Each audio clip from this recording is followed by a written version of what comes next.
तपाईँलाई सबैभन्दा मनपर्ने हिरोको नाम भन्नु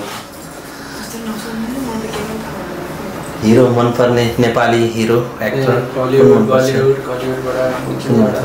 नेपाली फिल्मबाट नभए तपाईँले हेरिराख्नु खानु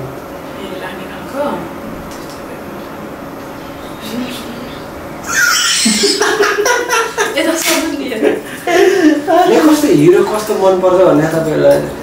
अहिले हुन्छ नि एउटा ल हामीलाई अब हाम्रो अहिले के भन्छ नेपालमा अहिले चलिरहेको दयाङ राई छ नेचुरल मान्छे है उसको कमेडी पनि यस्तो मिठो छ नेचुरल छ उसको रियाक्सनहरू सबैले मनपर्छ इभन केटाकेटी होस् जसले नि अहिलेको डेटमा मैले जे भने त्यही भने तपाईँलाई साउथ मुभीको मनपर्ने हिरो लाग्छ एकदम बेस्ट अल्लु अर्जुन है अल्लु अर्जुन एकदम बेस्ट हो मतलब उसको एउटा एक्टिङ राम्रो छ क्या एडभान्स हुन त सबै साउथ इन्डियन मुभीको चाहिँ हिरोहरू सबै दामी छ कि यो मन लाग्छ मलाई तर अलिकति युनिकमा चाहिँ हरेक पर्सनालिटीले ल्याइदिएर अल्लु अर्जुन त ब्रह्म के अरे त्यो त डल्ले डल्ले क्या के अरे त्यसो छोटा डन छोटा डन के छोटा डन गोली गोली भकुला डल्लो अवस्था नि डल्ले के एउटा कमेडी मुखको चाहिँ ब्रह्मानन्द त्यो त्यो त हरेक फिल्ममा छ फिल्ममा चाहिँ हुँदैन साउथ इन्डियनको कतै न कतै कमेडी इन्ट्रीमा त पिटा खानालाई या लड्नलाई त आइरहेको त्यो नेपालीमा अब पहिलाको पुरानो यस्तो कलाकारितामा चाहिँ अब अहिलेको उसमा डेटमा प्रेजेन्ट खेलिरहेको चाहिँ दयाङ राई नै हो नत्र चाहिँ लेटेस्ट हिरोहरूमा चाहिँ प्रदीप खड्का ठिक लाग्छ एक्टिङमा कुन छ बेस्ट उस सौगत मल्ल नि दामी लाग्छ कमेडीमा चाहिँ दयाङ राई नै छ अनि अर्को हाइट भन्ने हाइट भन्ने मान्छे कुन कुरा त्यो बुद्ध के भन्छ अरे मगर भएर मगर मन पराएको ठिक छ अरू अनुसारले कुन मनपर्छ उसके के अरे ऊ के गुरु कि त के अरे त्यसको यही अहिले के भन्छ अरे उनीको स्विटरमा नि उनीको स्विटर फिल्ममा खेलेको यो उनीको स्विटरमा मगर हो ए गुरु भन्नाको मेरो गुरु भन्नाको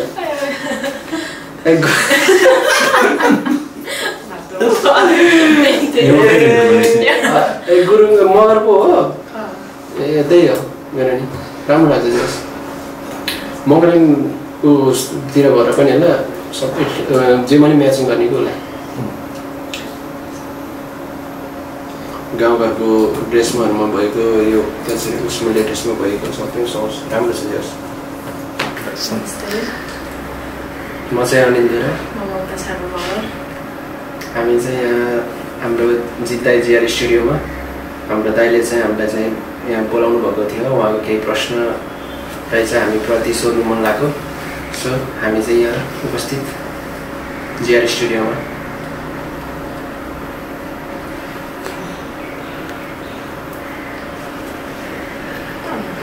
साँझ 6 बजे हाम्रो मेरो दुरेनीको म्युजिक भिडियो अपलोड हुँदैछ फाइनली हाम्रो सबै काम सकेर आजको चाहिँ अपलोडिङ डेको लागि हामी यहाँ प्रमोसनको लागि दाइको जिआर स्टुडियोमा हामीलाई केही प्रश्नको सोध्नुको लागि बोलाउनु भएको रहेछ सो म र मेरो सपोर्टेड को एक्ट्रेस आज जिआर स्टुडियोमा अनि मेरो दुरेनीको लिरिक्स कम्पोज राइटर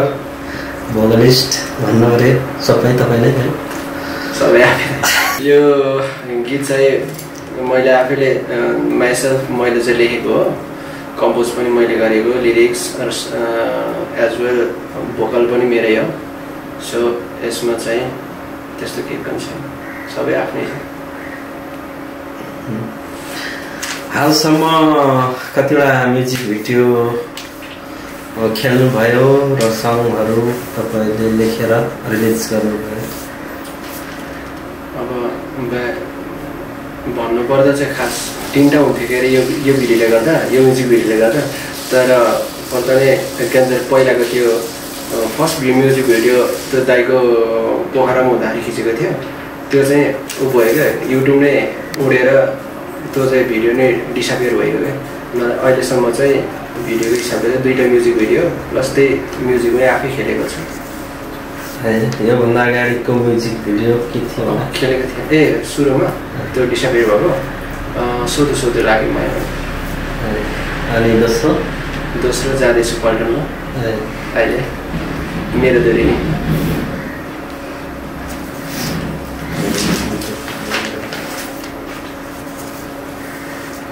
तपाईँको म्युजिक भिडियोमा खेल्नु भएको पहिलो पटक हो कि योभन्दा अगाडि खेल्नु भएको छ? पहिलो पटक हो। तपाईँलाई कस्तो अनुभव भयो, कस्तो लाग्यो, म्युजिक भिडियो कस्तो रहेछ? अनि युट्युबमा हेर्दाखेरि त सबैले वाउ राम्रो भनेको सुनिन्छ देखिन्छ राम्रो लाग्छ, तर आफै खेल्दाखेरि तपाईँलाई कस्तो अनुभव लाग्यो? आफै खेल्दाखेरि अब नगरेको काम गाह्रो त भइहाल्छ क्यारे, त्यही पनि राम्रै भयो। जस के भन्छ सोचेको भन्दा राम्रै भयो। हजुर अब उसको नि फर्स्ट भिडियो रहेछ, म्युजिक भिडियो खेल्नु भएको रहेछ। सो उहाँलाई चाहिँ अलिकति अनकम्फर्टेबल भएको थियो भन्नुभएको थियो, बट म चाहिँ अलिकति फ्रेन्कली छु। सो मैले चाहिँ ट्राई गरेँ उहाँलाई चाहिँ सपोर्ट गर्नको लागि। इभन मैले पनि कति सिकेँ। अन्त यसमा साथै हाम्रो दाइहरूले पनि धेरै सपोर्ट गर्नुभयो, एज वेल तपाईँले भयो, जित दाइ, सबिन भाइ। जस राम्रै भएको हाम्रो यो क्यान्सर म्युजिक भिडियो चाहिँ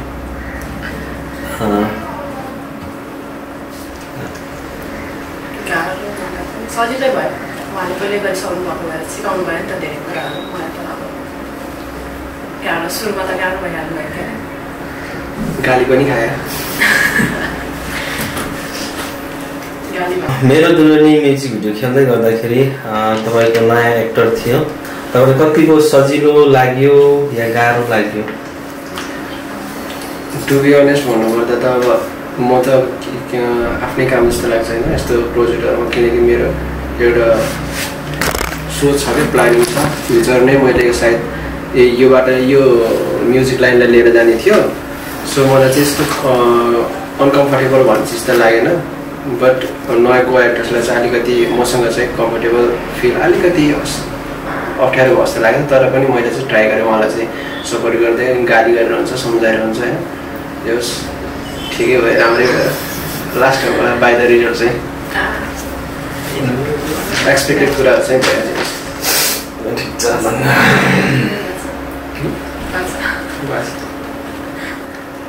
गाह्रो भन्दा गाह्रो त्यस्तो गाह्रो पनि भएन, तर कुनै कुनै बेला चाहिँ भएको थियो। के सम्बन्धीमा? फिलिङ्सहरू नआएर त्यही गर्नु भएको त्यही हो। नयाँ मान्छेसँग गाह्रो भयो नि त। हेर्दाखेरि गर्मी अर्को गरी लोकेसन चाहिँ गरेको गरेँ, अनि त्यहाँ मान्छे नि नयाँ। सो अलिकति त्यसले चाहिँ त्यो सिचुएसन मैले अलिकति अनकम्फर्टेबल भएको थियो भन्नुभएको थियो है।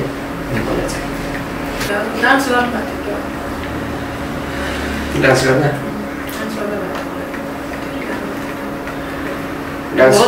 डान्स पार्टमा चाहिँ अलि एउटा फेरि रिटेक धेरै नाचै त्यसमा चाहिँ त खुट्टा दुखेको थियो, हिल्लाएर नाचेको थियो नि त। त्यो के भन्छ लास्टको स्टोरी गर्ने थियो नि हामीले इमेजिनेसनको गरे बेलामा। हो त्यो पार्ट चाहिँ राम्रो लाग्थ्यो मलाई। मतलब एउटा आफूले मिनिङफुल बुझेको भएर स्टोरी चाहिँ त्यो चाहिँ एकदम राम्रो लागेको थियो मलाई, गर्न चाहिँ सजिलो लागेको थियो।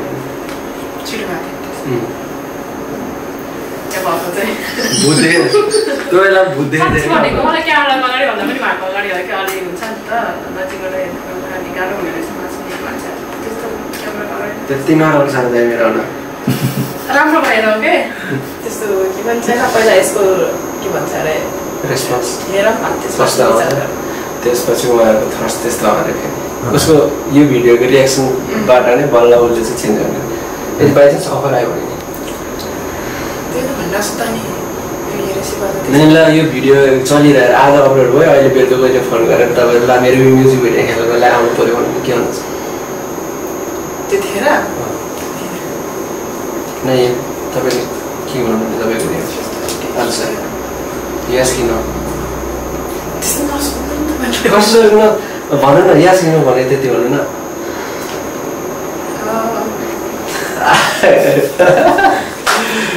खेल्छु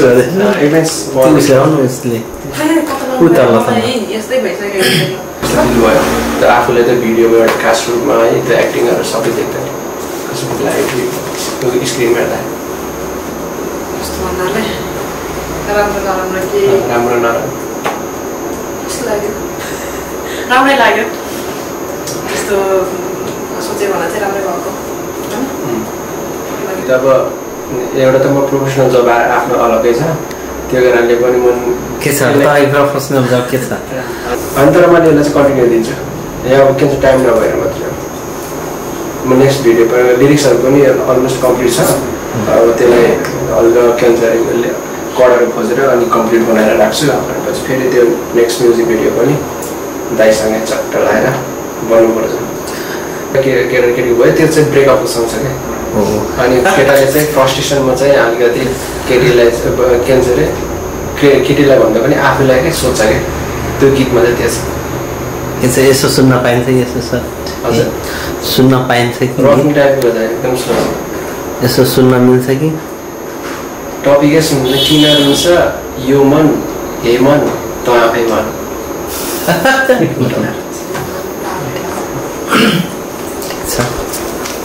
टपिक त्यही छ क्या किन रुन्छ यो मन हे मन त आफै म अनिल दुरा र यहाँ हुनुहुन्छ मेरो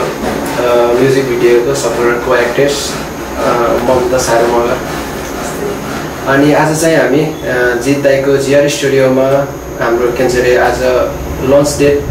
मेरो दुरिनीको लागि प्रमोसनको लागि आएको छौँ र यो गीत मेन त मेरो आफ्नो दुराहरूको लागि डेडिकेट गरेर एउटा कपल रिलेसन प्लस यसले सबै अहिलेको युथको केटाकेटी हुन्छ नि गर्लफ्रेन्ड बोयफ्रेन्ड अहिलेको जेनेरेसन त्यो छ त्यसलाई असर गरोस् के भन्छ अरे मिलेको सिनेरियोमा चाहिँ मैले बनाएको छु सो यो गीत चाहिँ माइसेल्फ मैले आफैले लेखेको कम्पोज पनि मैले आफैले गरेको राइटर पनि म हो यसमा एन्ड सो सबै यो गीतको के भन्छ लेखक पनि आफै भएको कारणले चाहिँ भोकल पनि आफैले दिएको एन्ड यो गीतको हाम्रो सिनेमेटोग्राफीको भिडियो चाहिँ यस्तो दामी लागेको छ मलाई पहिला पनि दाइसँग काम गरेको हो पहिले म्युजिक भिडियोमा पनि सो हाम्रो जिआर स्टुडियोमा मैले अहिले पनि यो म्युजिक भिडियो पनि काम गरेँ एन्ड हाम्रो जित दाइले धेरै सपोर्ट गर्नुभयो हरेक कुरामा सिकाउनु भयो हामीलाई पनि र मैले कति नजाने कुराहरू सिक्न पाएँ मैले यो भिडियो थ्रु प्लस दाइसँग काम गर्दा चाहिँ अनि हाम्रो अडियोको चाहिँ हाम्रो युनिस दाइसँग काम गरेको मैले मिक्सिङ मास्टरिङ उहाँले गर्नुभएको एन्ड हाम्रो के भन्छ म्युजिक रेकर्डिङ चाहिँ आवाज चाहिँ रेकर्ड गरेको हाम्रो हेमबुन दाइलाई सम्झिदिएँ मैले उहाँको चित्र स्टुडियो हाम्रो एउटा भरतपुरमा एउटा प्रोफेसनल टाइपको एउटा स्टुडियो खोलेको छ मैले चित्रमा चाहिँ खासै देखेको छैन उहाँको चाहिँ अलिकति राम्रो देखेँ सो अलमोस्ट यहाँ चाहिँ हाम्रो टिम जो छ हाम्रो एकदम राम्रो पाएँ मैले जुन मैले आफ्नो यो एल्बमलाई चाहिँ मैले राम्रोसँग निभाउन पाएँ र उहाँहरूसँग काम गरेर चाहिँ एल्बमलाई मैले आजको डेटमा आएर राम्रो देखाउन तपाईँहरूको सामु ल्याउन पाएँ सो फाइनली आज के भन्छ अरे 1800 आवर मतलब साँझको 6 बजे लन्च टाइम छ सो जति पनि हाम्रो साथीभाइहरू हुनुहुन्छ युट्युबहरू हेर्नुहुन्छ हाम्रो यो भिडियो हेरिदिनु होला मन परेन मन नपरेन के कमी बेसी भयो कमेन्टमा दिनु होला लाइक सेयर गर्न नबिर्सिनु होला अनि मेरो यो आफ्नै च्यानलमा हालेको हो सो च्यानललाई सब्सक्राइब गरिदिनु होला हाम्रो लिरिक्स नेपाल पनि प्लस एडेड छ यसमा उहाँको अफिसियललाई पनि सेयर गर्न सक्नुहुन्छ रिक्वेस्ट पठाउन सक्नुहुन्छ हाम्रो जिआर स्टुडियो एउटा युट्युब च्यानल छ नयाँ खोल्नुभएको छ हाम्रो डाइरेक्टर दाइले उहाँको च्यानललाई पनि सब्सक्राइब गरिदिनु होला यति भन्दै हजुरहरूलाई चाहिँ हस्त नमस्ते ल भाइ म्याउ म्याउ बिरालो उच्च टिडा आऊ मेरो नाना काटिदिन समारी खाऊ या राईको दुध नखाऊ म भक्कै हुन्छु धुरु रुन्छु के रे चोर बिरालो खान्छु तले खान्छु ल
बनाउँदै